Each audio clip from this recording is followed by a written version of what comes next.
Little Red Riding Hood. Once upon a time there lived in a certain village a little country girl, the prettiest creature was ever seen.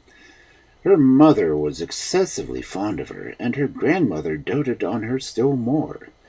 This good woman had made her a little red riding hood, which became the girl so extremely that everybody called her Little Red Riding Hood.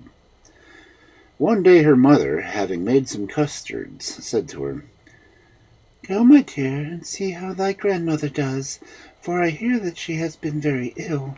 Carry her a custard and this little pot of butter." Little Red Riding Hood set out immediately to go to her grandmother, who lived in another village. As she was going through the wood, she met with Gaffer Wolf, who had a very great mind to eat her up, but he dared not to because of some of the faggot-makers heard by the forest. He asked her whither she was going. The poor child, who did not know that it was dangerous to stay and hear a wolf talk, said to him, "I'm going to see my grandmamma and carry her a custard and a little pot of butter from my mamma." "Does she live far off?" said the wolf. "Oh, aye," answered Little Red Riding Hood.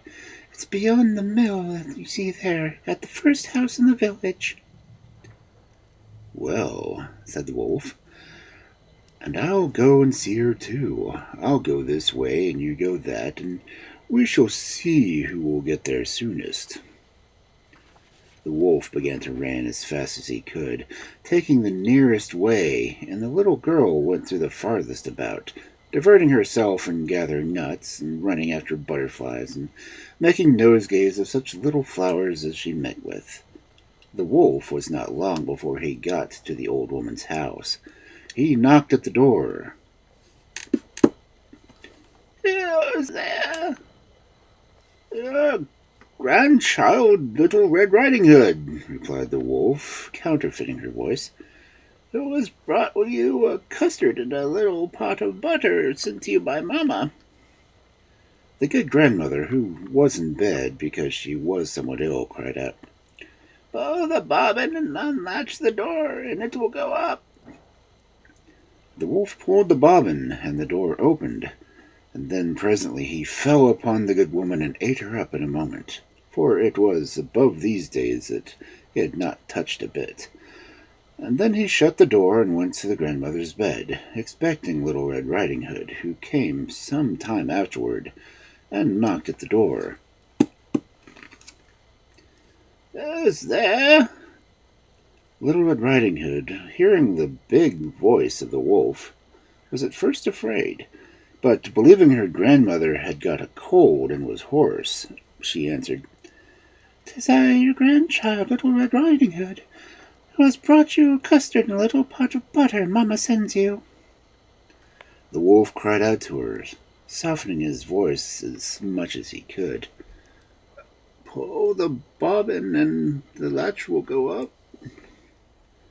Little Red Riding Hood pulled the bobbin and the door opened.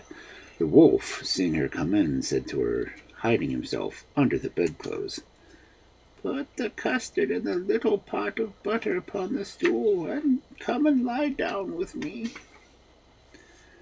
Little Red Riding Hood undressed herself and went into bed, where, being greatly amused to see how her grandmother looked in her nightclothes, said to her, "My grandmamma, what great arms you have got!"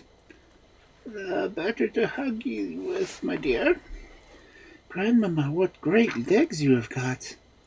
"That is better to run, my child." "Grandmamma, what great ears you've got!"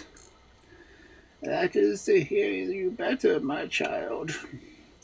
"Grandmamma, what great eyes you've got!" "It is to see you better, my child." "Grandmamma, what great teeth you have got!" "That is to eat thee up."